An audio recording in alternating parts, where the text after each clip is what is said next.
Hello and welcome to another Royal Reviewer channel episode, and we are continuing with my new series, Victoria's Journals. Today is the 31st of May 2020, but we are going to be going way back in time, all the way back to Queen Victoria's world, or as she was then, Princess Victoria, to this day in history in 1837, and we are going to be reading Queen Victoria's Journals. If you missed my video yesterday, do go and check that out, as it sets the scene for life at Kensington Palace.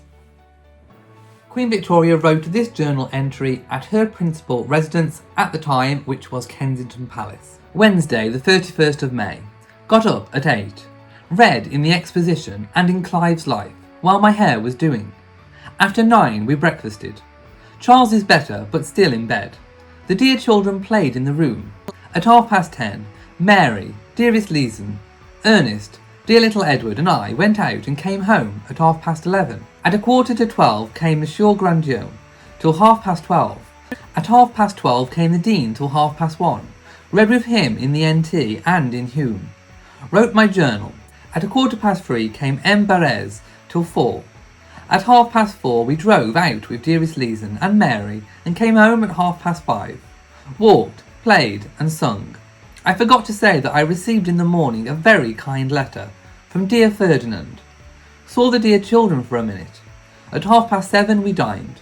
The Duke of Norfolk, the Duke of Grafton, the Duke and Duchess of Sutherland, the Marquis of Hertford, the Earl and Countess of Carnarvon, Lord and Lady John Russell, the Viscount and Viscountess Powerscourt, Lord Hill, Count Kreptowich, the Marquis of Hertford, and the Earl and Countess of Carnarvon, Lord and Lady John Russell, the Viscount and Viscountess Powerscourt, Lady Laura Fitzroy, Sir George Murray, Sir Gore Ouseley, Sir Samuel Higgins, Mr. Rogers, Lady Flora Hastings, and Colonel Craddock dined here. I sat between the Duke of Grafton and the Duke of Sutherland. The Duchess of Sutherland looked remarkably well, and was very simply, but most elegantly dressed. Lady Lowerscourt is a beautiful person. She is elder sister by a year to Lady Barham, whom we saw at Ramsgate, but looks by far younger, and is much more handsomer. She has her sister's features, only in small, and is fair. She has a most beautiful complexion and throat and neck, a fine figure, and a fine carriage. She is 23, and her husband, who was her first cousin, is only 22. He is tall, handsome, elegant-looking young man. They are a handsome couple, which one cannot say of Lord Barham and his pretty wife, for the disparity of age is so very great between them. Lady Carnarvon is a very amiable person, stayed up till 11:30. As I'm sure that you can tell from this diary entry and the one from yesterday, Queen Victoria likes to stipulate times. I was reading the comments of yesterday's video. Lots of people were mentioning how detailed Victoria's journals are. She pretty much recalls from the moment she wakes up until the moment she goes to bed. She doesn't necessarily go into great detail about conversations as of yet. She does like to detail times, how long things lasted, who she met throughout the day, including all the people who were at dinner. And I think it's pretty remarkable to be able to remember absolutely everybody who dined there, and of course all of their titles and names. What did strike me, of course, was her observation. I think we can tell from this diary entry that Victoria likes to watch people and likes to have a little bit, I think, of a gossip. There's a little bit of tea spillage going on here, as we would call it in today's world, especially when she commented. She said, which one cannot say of Lord Barham and his pretty wife, for the disparity of age is so very great between them.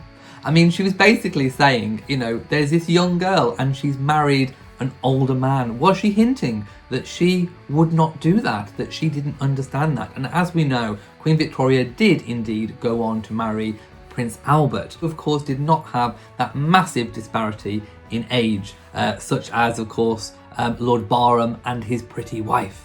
She also commented on what could be regarded as beauty traits of the time, where she described Lady Lowerscourt as a beautiful person. She said she by far looks younger and more handsomer. She has her sister's features only in small and is fair. She has the most beautiful complexion and throat and neck. Now, of course, A pale pallor, a pale complexion was considered to be beautiful of the day, but also a slender throat and neck as well was also considered to be a beauty trait of the day.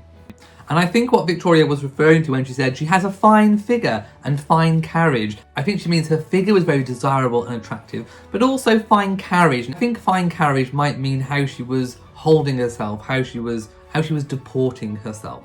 Thank you for watching this video. Tune in tomorrow for the next reading of Queen Victoria's journals, of course, as she was then Princess Victoria, because we are leading up to the time when she acceded to the throne. So these journal entries should be very, very interesting on the run up to that event. If you've enjoyed this video, please give it a big old thumbs up. Don't forget to share on social media, and also of course do hit the bell so that you know whenever I upload a new video. Also, please do remember of course to subscribe to the channel. So from me in Shropshire, mwah to you all and goodbye.